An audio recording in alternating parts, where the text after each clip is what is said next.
So thank you.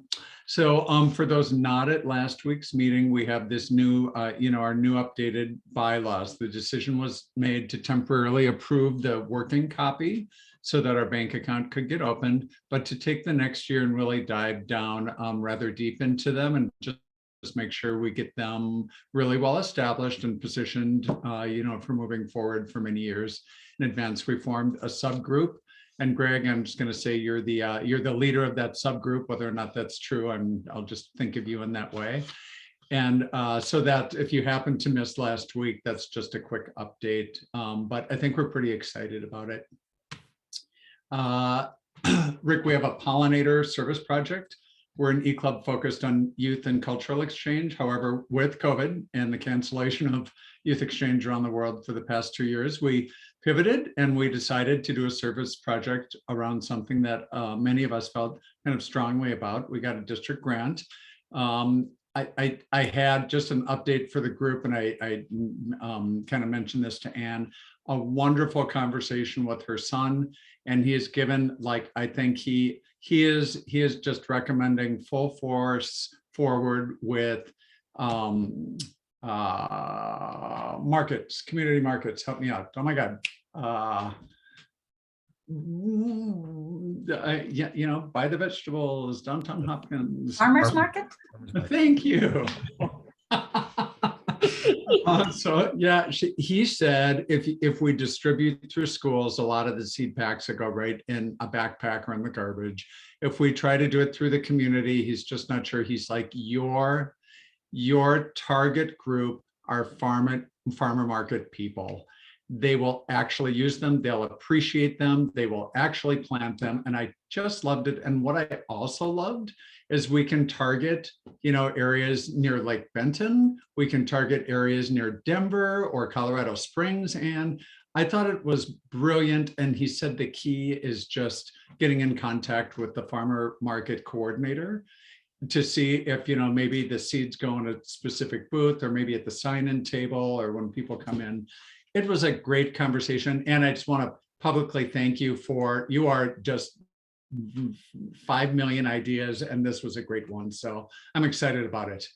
So, okay, upcoming speakers. Chris Ann, do we still have an opening on next Wednesday? No. On the spreadsheet, it said we were open, so I wanted to ask about that.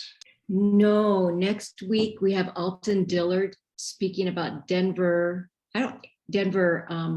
voting. Denver, what's it called? No, I can't find my words. Elections. Thank you. There we go.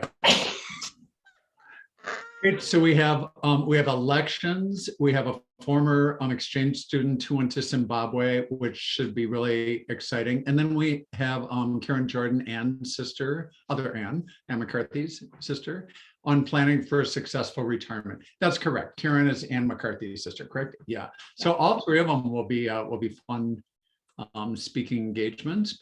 And just a reminder, if you have not signed up for a Teach Me session yet, Rick, we have Teach Me. Our Teach Me series is where we each present, each of the club members, on something that is either important to us or that we know a little bit about or that we find interesting. So we've had some great, really interesting presentations in that respect as well. Our club membership, just in case you know anyone, Rick, who might really like an e-club format as opposed to an in-person, we have no meals. We keep our dues super low at $270 a year. We're trying to encourage younger members as well, with a goal of 25. And then we also have a friend of the club program for $100. And this is, help a new Rotary club get started. And come on over to any of the meetings that we host anytime. And, if you know of anyone who might be interested in that as well, we always mention it. Normally, we end our meetings. I hop on with the 4-way test. However, my uncle's 91st late birthday party is tonight, so I need to leave 10 minutes early for a dinner. So let's, if we can take ourselves off of mute and just say the four-way test before Rick's presentation tonight. So the Rotary four-way test of the things that we think, say, and do. Is it the truth? Is the truth? Is it Is it fair to all concerned? Will it build goodwill and better friendships? Will Would it be beneficial to all concerned? So many parts of an e-club are awesome, and Zoom is awesome, and meeting remotely is awesome. But the four-way test always cracks me up because of the timing differences in each of us, saying it. So, and with that, welcome Rick, Chair for Fast for Hope, and the projects in Nicaragua. Really looking forward to an update on the program and what's going on, and maybe how some of us might participate. You have a very captive audience member right here. Spanish speaker, it's been on my radar. So thanks for being here today. Awesome. You would be perfect. Thanks a lot. And thanks for the invitation. And I'm really enjoying your club perspective, especially around youth exchange. That's something I've been a really big advocate. In fact, our club, we're really trying to get it motivated again after COVID and get things going. And how you're managing with your virtual club. I think that's really awesome. So thanks for the invitation. So I will share my screen here and bring up my presentation.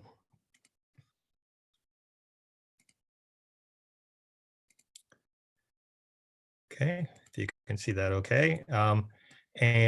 So what Fast for Hope is, and so I'm not sure if everyone is familiar with what Fast for Hope is. So Fast for Hope is a district initiative. So it applies throughout the whole district. Actually report to the district leadership on performance of Fast for Hope. It's been around since probably about 2000 overall, as trying to define what it was or in the early years. It kind of morphed into focus in Nicaragua at about 2013. Nicaragua has the second highest level of extreme poverty in the Western Hemisphere after Haiti. And Nicaragua doesn't have the same problems as some of the other Latin American countries. Relatively stable. Recent years, Nicaragua has gone through some other changes, but there's a lot of opportunity there. It's a great place to work. They're great people to work with in Nicaragua, and so we've been running Fast for Hope down there since about 2013. I made my first trip to Nicaragua in 2014 on a cultural delegation, which I'll talk about later. And you members of your club might be a little interested in that. Since then, I've made 7 trips to Nicaragua now, and I've been leading the Fast for Hope initiative since about 2019. And what Fast for Hope is all about. And just one note: if I start running long or having problems with time, just give me a holler. But I should be able to work it in here. What Fast for Hope is really about, which is captured here, is building communities to address critical needs, but making sure we do it in sustainable ways, which I'll get into a little more detail here. And so what our mission is, and the key components of our mission statement for Fast for Hope, for the Fast for Hope initiative, is fostering the means to end extreme poverty, but doing it to sustainably improve lives. And so we're all about dealing with extreme poverty, but the key factors in how we do it is this fostering and leading to sustainability. And that's in our core values: fostering an accompaniment of our partners that we're working with in developing countries, community self-sufficiency, that is all about the community, and the sustainability is the eventual impact of what we're doing has to be sustainable by the community itself. And so, and again, I'm sure many of you are familiar with projects, have worked in projects, and we don't mean to criticize projects. But we want to draw a differentiation between a project and what Fast for Hope is doing. Is what fast and what projects can do is once you determine a need, there's an effort to satisfy the need. So a community needs water. Well, there's a way to address that need, and you can build a well or bring water to that community, and that is a very positive. It's a very great thing to do. Because you've addressed a need for the people in that community, and then the community receives the results of that, and the dangers of project work is, in the first place, is that it doesn't necessarily get to the cause. And so why does that community need water in the first place? And so it doesn't always ask that question, doesn't always get to that.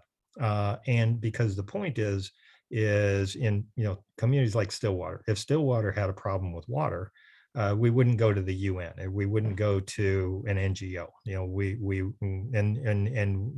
And that's because in the developed world is we have the resources and the capacity to manage our own issues. And that's one of the main underlying causes as to why this need continues to exist. And that's really what Fast for Hope is about, is understanding the causes for the need. And then once you address the causes for the need, then especially once the community receives the result, they have the capacity to sustain this. You hear horror stories about the large percentage of projects, especially water projects, that fail after a period of time, because that capacity for the community to own and manage and sustain that just wasn't there, and it isn't there. And so that's really a key component. What you see on the Fast for Hope side is, when we're talking about social innovation, this is changing the dynamics and the capacity of the community itself. So they develop their structure, they determine the need, they build their own capacity, and they own the result. And at the end of all of that is that they not only have the capacity to own the result of that particular project, but they have the capacity and the organizational capability to deal with other things in the community now. And so you really move the community with regards to the causes for these needs, to a different level. And if you've improved them overall, and we accompany them through that process. And so all of the work is on the community side. What Fast for Hope is we address poverty, not a specific need. But by addressing poverty and the underlying causes, is you gain a capacity for the communities to sustain the improvements themselves, which is really what we're all about. And we didn't make this up. First off, we don't take credit for the philosophy for this. There's a lot of great reading out there. We started back in 2014 with The End of Poverty, but we really, a couple of great reads. They're pretty easy reads. Is Toxic Charity and Charity Detox by Bob Lupton. And this really gets to the philosophy of what we're talking about working at the pace and with the intent that the community is all about the development themselves, and we work at the pace of the community and leading in this community on. There's a great documentary about the period of time and impact of charitable organizations called Poverty Inc. And again, the bottom line is there's been a lot of work in the developing world over the last 50 years, and it does warrant the question: has all of that work led to actual solutions? Have you changed the underlying causes, or are we just addressing needs when they come up? And so this is kind of the crux of what Fast for Hope is about, and what we're trying to accomplish. How we operate in Nicaragua, we have partners. And so for the last 8 years, we've been mostly working with Kairos, as Friends of Kairos Nicaragua. And we've been working in a single community. And now this is where, we've been, really figuring it out on how to do this and how to do this well, based on this philosophy. And so we've been in one community for 8 years. We have had some, especially organizational development, community development, and there has been, once you do the development, you start running into needs. And so we like to think we lead with community organization, and that leads us to needs and projects. We don't start with projects, and so obviously, we've addressed areas of health and culture and education in this community. Since 2019, we partnered with another organization called Opportunity International. If you've ever heard of them, they're a large organization. They're in about 23 countries, and they have a large presence. They're currently working in 30 different communities in our area in Nicaragua. And what they're really focusing on is economic development too. And especially around agribusiness and roads and water. And so we've been partnering with them to help support several of their communities. And what we get in return is we learn their processes, because how they're working on economic development, they're following the same philosophy that we're doing, with even a stronger focus on economic development in these communities. Our new partners that I'll get into a little more with our project, because these have come about through our project, our water project, is Planning Change Foundation. And Planning Change, if you've seen the information on this crowdfunding, the Seeds of Education, this is Planning Change Foundation. This is more work that they're trying to do in Nicaragua. But their strong points are, community governance, especially on water, economic development, environmentalism, which is where Seeds of Education has come in, where it's testing water in Lake Nicaragua. And they're really good at working through government agencies and some of the bureaucracy there. We've also engaged Engineers Without Borders in Nicaragua for our project. And then building the relationships with the local clubs. We have a new relationship with one of the Managua clubs that we started with this project, and that's always really critical also in the developing countries. And again, when you start with the community, poor communities in developing countries have a lot of obstacles, and this is why getting to the cause, gaining capacity in the community, the obstacles really prevent their development. And so satisfying an incremental need doesn't really address the community's ability to manage these obstacles and the challenges. Some of the big things, environmental, Nicaragua just had two, really devastating hurricanes in the end of 2020, on top of COVID, and in developing countries, the environmental disasters have even greater toll, because they don't have the resources and the facilities to deal with some of this devastation. The other at the very bottom is some of this victim and donor mentality, and we see this in Nicaragua, and this is something that it's there, and you just have to deal with, is the communities don't understand that it is their responsibility to grow. It is their responsibility to do this, and it's hard for them to learn that if they honestly believe that people are going to give them things.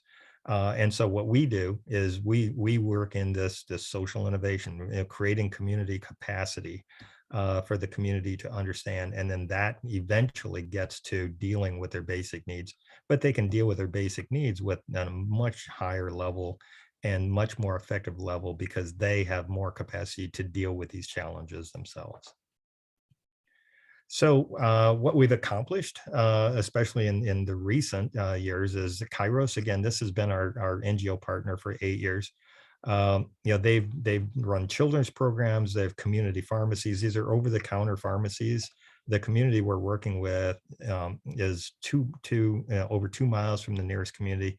So if somebody has a cut and needs a Band-Aid, they have to walk 2 miles. These are some of the things you deal with in these rural areas. And so we've helped them initiate small over-the-counter pharmacies that are stocked with some basic medicines and things like that. They run it, they restock it, the community themselves, and so it's been a really big success. The other one with Opportunity International, again, they're working in 30 different communities. We're partnering with them in 2 specific communities, in Cabrera Honda and El Comian, but they go from an economic perspective, especially around agriculture. And what they've done is there's a plant in Nicaragua, a yucca plant. It's like a potato, and then this root, and it's an excellent plant for processing into, you know, flour type substances. The problem, and it's natural, it's easy to grow. The problem is it spoils within 24 hours from when you take it out of the ground. So the farmers can't actually expand their growing ability and as a resource because they don't have a way to distribute it properly. So this is where Opportunity International comes in and helps create areas for distribution that actually ties to the farmers being able to increase their yields and actually make more money from their yucca plants. So this is how Opportunity International approaches it. But they've been a great partner, and we're learning a lot from them. So a little bit about our water project. And so this is the water project that we've gravitated to in El Carrizo. We've been in El Carrizo since about 2014. We've done some, you know, like I said, some health projects, some reading projects and things. But this is the first like really big project that we've tacked on and to address some of the community needs though. And so what El Carrizo is, so you'll notice this is there about an hour and a half southeast of Managua, a small rural community, about 400 people, about 120 families. And this goes back to their obstacles. The community has an inherent lack of capacity to influence local governments to address their community water needs. So how it works in rural Nicaragua is that right now, here's El Carrizo and here's San Jose de Masatepe. San Jose has a well. That's a larger community, and so they generally pipe water to the rural communities from the larger communities. What we're seeing though is, you know, the wells are, you know, 20, 30, 40 years old, and they're failing. The community has grown, and so when the communities who have the wells start seeing issues or capacity with their wells, the first thing they do is they shut the valve off on the pipe.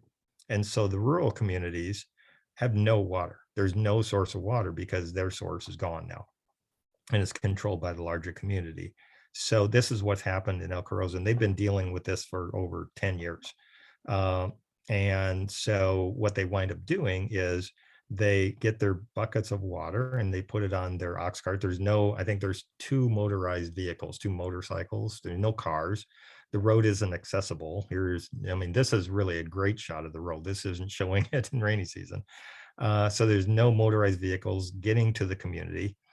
So they have to put their water, barrels on their ox carts and walk 2 miles to this community, San Pedro, and pay for water and bring it back. And then when they get it back, so then they have to store it. And then so these are some examples here on showing how they store their water, you know, when they get it.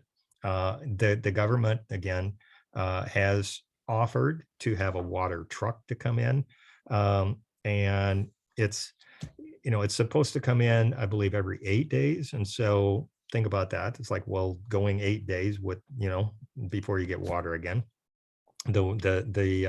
The truck goes down the main road. It doesn't go on the back road. So if you're not there, just a lot of problems. And it's a developing country. They say 8 days, maybe it'll show up in 15, maybe it'll show up in 30, maybe it won't show up at all. And so the community is really struggling with this. So this is their issue that they're trying to deal with. So with our project, what we've done, especially in this area of Nicaragua, is the wells are very deep, and so it's a complex project. So our project is a borehole well, 750 feet deep. We have all of our studies that are saying in the 750 to 800 feet range. The neighboring communities, however, their wells range between 700 and 1,200 feet. So we're accounting, we're budgeting for 800. But there's a chance we may have to go deeper. But what we're doing is, this isn't a community well. We're doing piping and metering infrastructure to each residence in the community. And then the residents will pay, just like we do here. They'll pay for their water usage. And then at the same time, we're creating right here, this is a picture of them. It's a community elected water governance committee. And so this water governance committee is responsible for running the water system and managing this water system going forward. And so the critical aspects of the project that we found out really early on is the technical challenges. Is it's very deep. You know, there a lot of wells fail in this area of Nicaragua. And then with the level of infrastructure and metering and management and making the system work, and then the community management and sustainability. But the community management and governance is what makes it sustainable. Our partners for the project, I mentioned Planning Change Foundation. Again, these are their strong points, and they're our basic project manager for the project. But they're not a technical, they're not an engineering organization. They're a community environmental organization, great at running our project. But then we brought in Engineers Without Borders for providing our technical review and oversight, helping us with some of the vendor selection and things like that.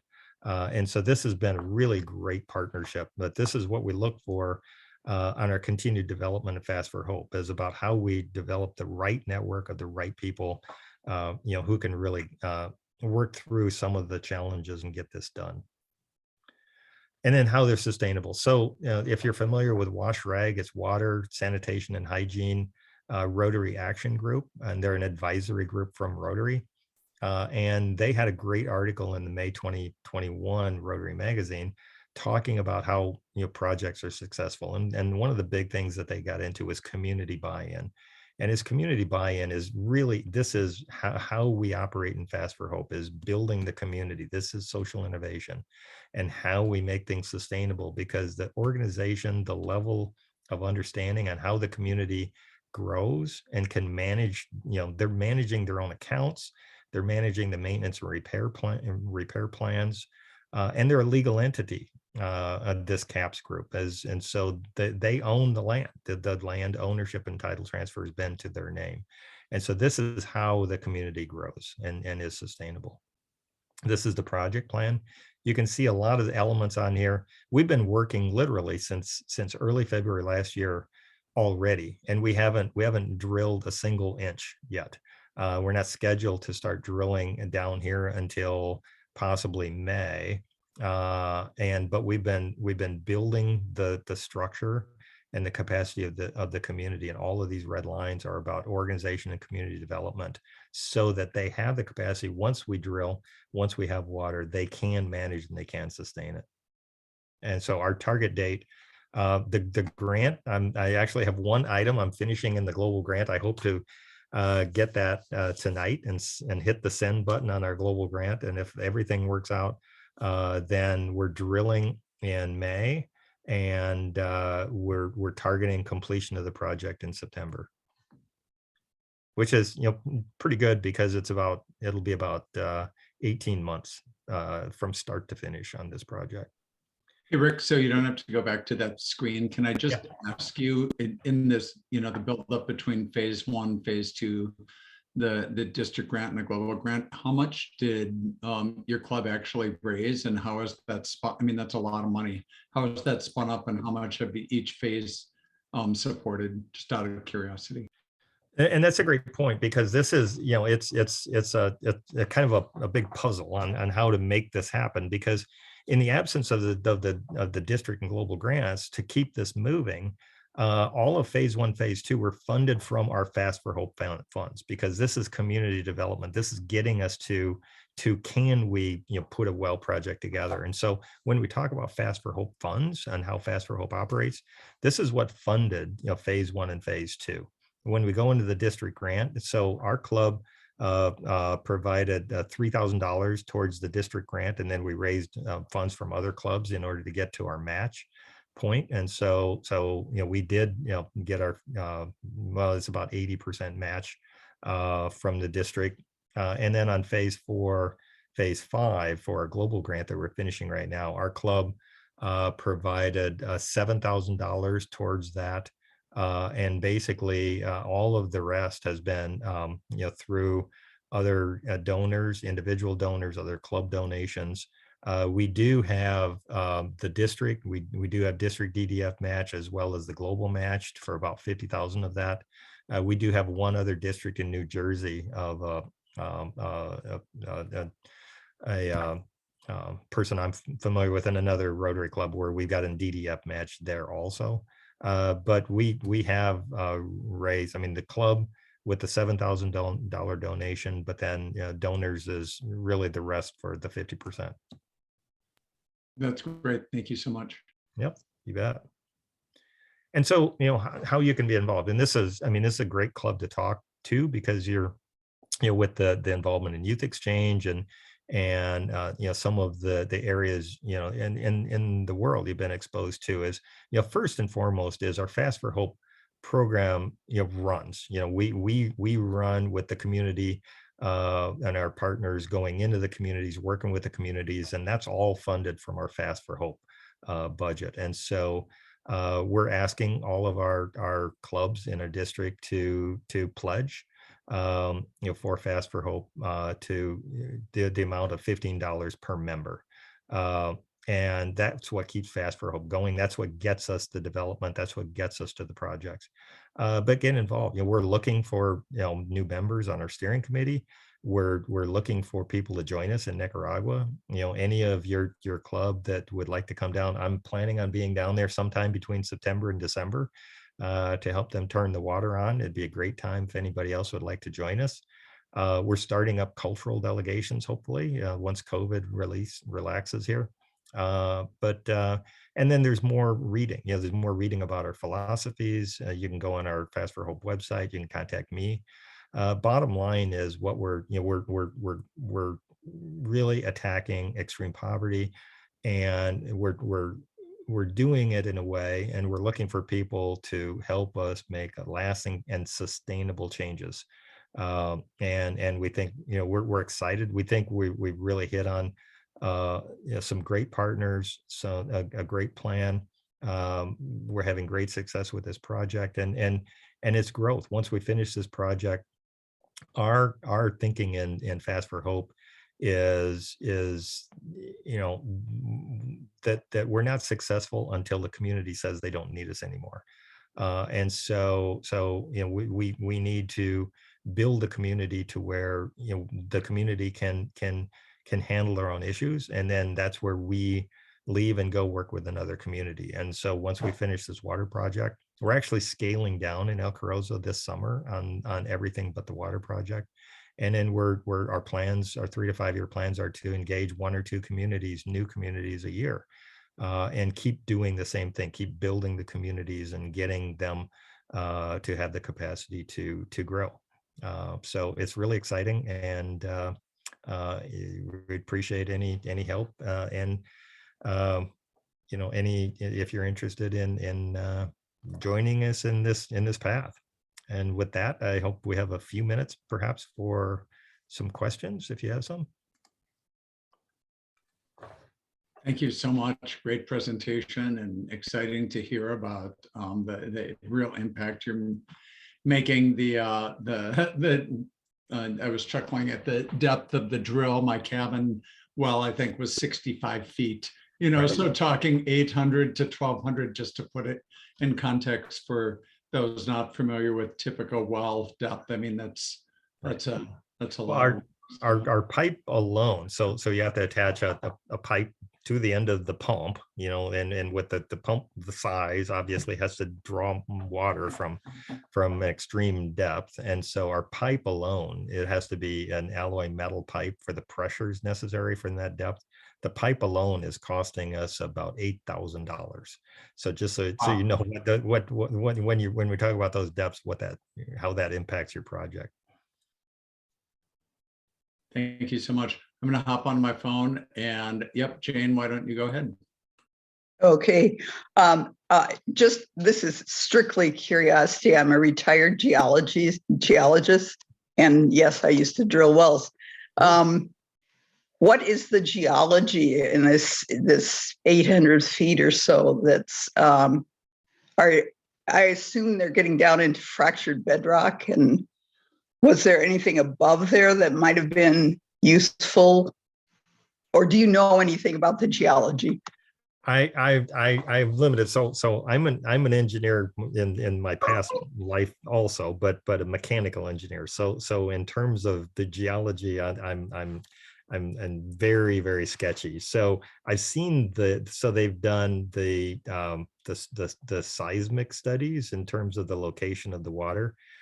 In terms of the rock formations, I'm sure it's there, and I'm sure it's in Spanish, but I probably wouldn't be the expert to give you the answer you're looking for. Is I would probably be guessing, so I'm probably going to hold off on that. But the second part of my question then is do you know what the technique is that they're using for drilling? I mean, is this like rotary, mud rotary that they're going down, or?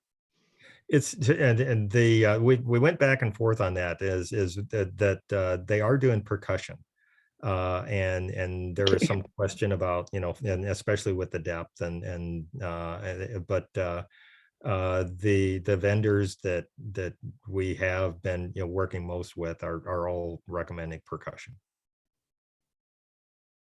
And I apologize to the rest of you. You have no interest in that question at all.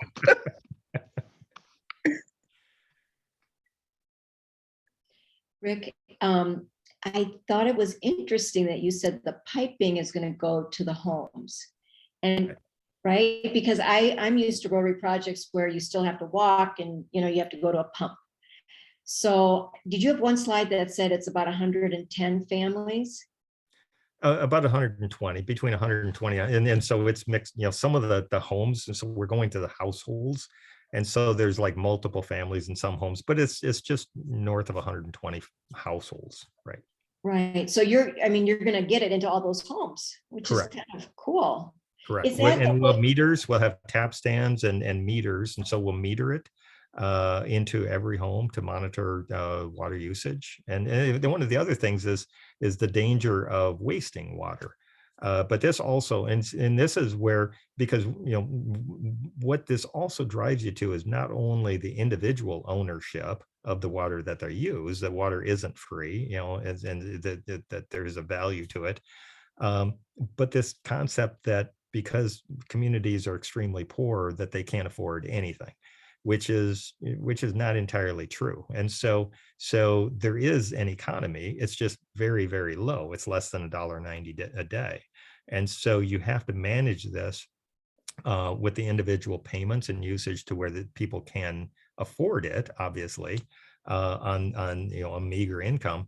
But at the same time, is that what that community needs is an economy, is a greater economy. And so this is what our partners are doing in looking at ways to stimulate what economy they have, is like, you know, local stores, or you know, we you know, different crops that you can grow potentially to create greater revenue and take into market. And so a big part of this and the sustainability is, yes, taking it to the homes, and yes, the people have to pay, but then helping the community create and a better economy so they can afford this and they can manage this. Yeah. What's the economy now? It's really a mixed bag. There's a few people that some of the adult males, they'll work in a maquiladora, possibly in a neighboring community. Again, terrible wages, you know, no benefits or anything. Otherwise, there are, you know, there's some teachers that teach in you know, the primary school there. There's a few of them. A few day laborers, and so they'll go and be day laborers. Otherwise, it's, you know, not much. They're just pensioners from the government, or you know, subsistence farmers, where they'll, you know, just grow their own food and just to live on, but not a whole lot to where they, again, this is extreme poverty, you know, on average under $1.90 a day. You know, there aren't many people who have any disposable income, is the thing, is they're just barely doing enough to get by. Yeah. I have a question. Oh. How do I ask this in a Minnesota group, more or less? Because we have some very large ag and food companies in Minnesota based here, and they own property in Nicaragua and seem to do just fine with their water. And then I visited Nicaragua once, and I noticed some fields were just luscious and green, and the next just bone dry. And our guide explained that well, the green ones were American owned, and I'm not sure if they're Minnesota owned, but and then the others were not. So you're not first in line because you don't have as much to spend. So that gets to my question, which is a little controversial, I suppose. But how do you have any knowledge on how that works for the farmers and how they compete with those large corporate organizations that come in? So I have a little bit of information on how that competes, and it is kind of controversial. And so, and the hard part, so there's a national water company in Nicaragua called Anacal. And what I found out is and we'd been having discussions with the local municipalities and with Anacal for about 3 to 4 years on getting this water project going. What I have discovered that's not real apparent is that Nicaragua is, like a lot of Latin American companies, is they'll offer incentives for larger companies. And so the incentives for the larger companies is, to be able to have the land and produce is they can go ahead but the larger companies have the capital to drill their own wells. And so that's perfectly fine with the country to drill their own wells and use what water they want at the same time. And so if you have the capital and the government support, is you can do it, and so that's a degree of wealth that American companies can have. And so they're lush. They have no problem with access to water. Also, Nicaragua has a lot of lakes. They have a lot of hills and mountains, but they have a lot of lakes. And so there's a lot of water in Nicaragua to be had, depending on where you're at. What happens, though, is what I found out is Anacal, through the government, is they have limited capacity and their focus is on the cities. And it's like San Jose. Like I said, there's a well in San Jose nearby El Carrizo. Well, Anacal will go to cities and put in wells for the larger populations, and then they'll basically disregard the rural communities. And so if you're not a foreign-owned company that owns this land, you'll have access to water. And if you're not in a city that's on Anacal's radar screen, there is no pathway for you to get water in these small rural communities. There just isn't an option for you. And this is what we've run into. And that's why municipalities are anxious for Rotary to come down, because they don't, even within the government, they don't have government priorities to address these rural situations. But for Rotary to come in and address this, like what we're doing in El Carrizo, they're excited to work with us. But it depends on who you are and how the government sees you. Thank you. It's really an optimistic perspective too, right? That you can help, that you're creating a solution here for. Right. That even the government recognizes they can't solve. Right. Right. Well, thank you. Yep.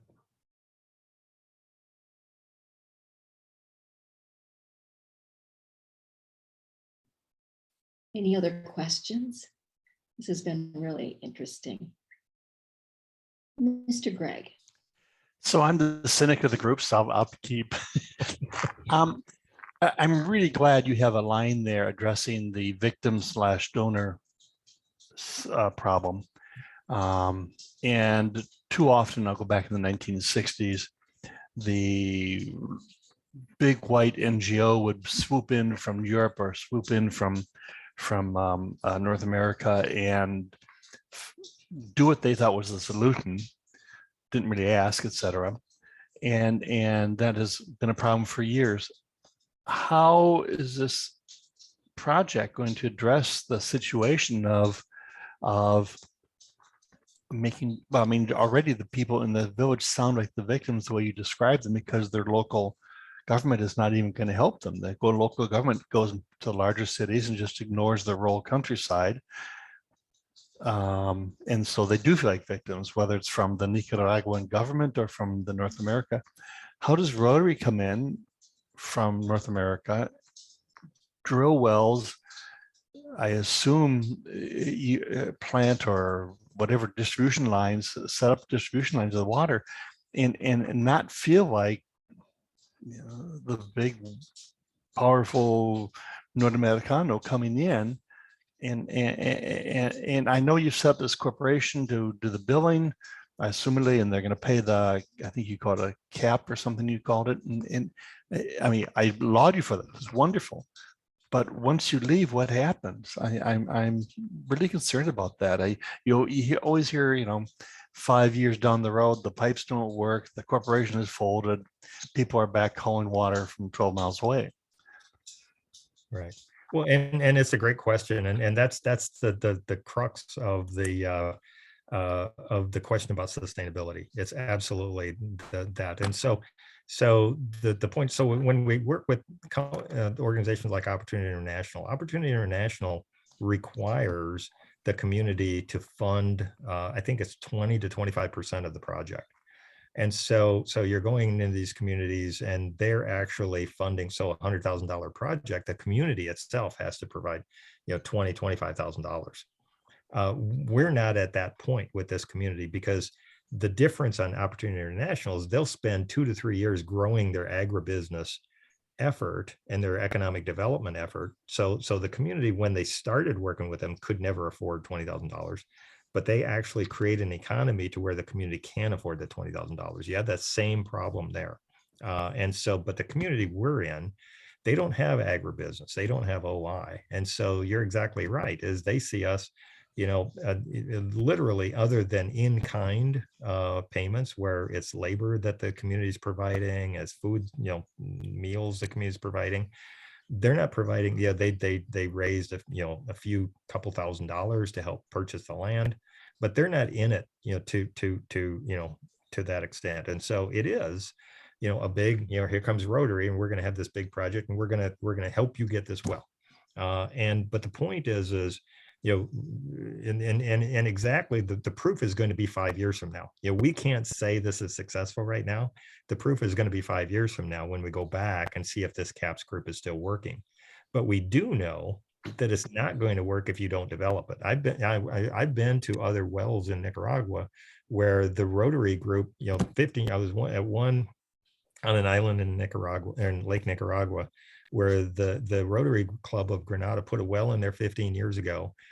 It failed 7 years ago, and it sat there with no water for the last 7 years, dysfunctioning well, because there was no plan. It was a community well, and there was no plan. And so we know those fail. And you're absolutely right. Those will fail because it's a mechanical, you know, the pump, the motor, the pump, something on it will fail eventually. And the community has no capacity to fix it. So we know those are going to fail. Our process on going and developing the CAPS and developing the system, and we've spent a year. I mean, it's a long process changing people's minds. We spent a year just developing the CAPS group and teaching them that this is on you. We're going to walk away and it's going to be successful. It's going to fail on you. Now, it might still fail. You know, they might still, you know, for whatever dynamics 5 years from now, but we know if we don't do it, it's going to fail. But if we do the CAPS, there's a good chance that they will grow as a community and they will do it. And so it's our best chance, it's our best opportunity to make the community self-sufficient. But you're exactly right. I can't say 5 years from now whether that CAPS group will fail or not, but it is the best chance that they can be successful. So a follow-up to that is when you're talking sustainability, you're not talking about global warming and lack of CO2. You're talking about, can this project sustain itself? Right. And I've told them myself, I was down there in December, I told them myself is that whether this pump fails in year 3 or 5, or whether or not you have a water system for the 5 years, 10 years, 20 years, is all dependent on the community. 100% dependent on the community. And if they get it, and you know, this is how we can be successful. But if we don't do it, if we don't put them in charge, they will always just expect us to give it to them. And last question, the water being pumped up from this well, it's for household use. It's not for agricultural use. Is that correct? Correct. Correct, not for agriculture. It's they're, you know, and even for the household use. I mean, this is, you know, where people don't have, you know, water for drinking, washing dishes, you know, washing clothes. And this is basically it. We haven't gone down the path of trying to have the capacity for irrigation. That's, you know, that's something different down the road. Thank you. Yep. Well, I don't know who's in charge, so I'll just jump in. Great questions, though. Thank you. You know And what? you do it so well. Rick, thank you for coming. I mean, I've known about Fast for Hope for so many years, and I remember having annual meetings where we would have a slight meal, and whatever we paid for that meal would go into the fund for Fast for Hope. So Yep. Thank you so much for your presentation today. And guys, thanks for being here. We will see you next week and hear all about elections and how important it is to vote. Okay? Thank you so much, Rick. Very useful. You bet. Thanys a lot. Bye, guys. Thank you.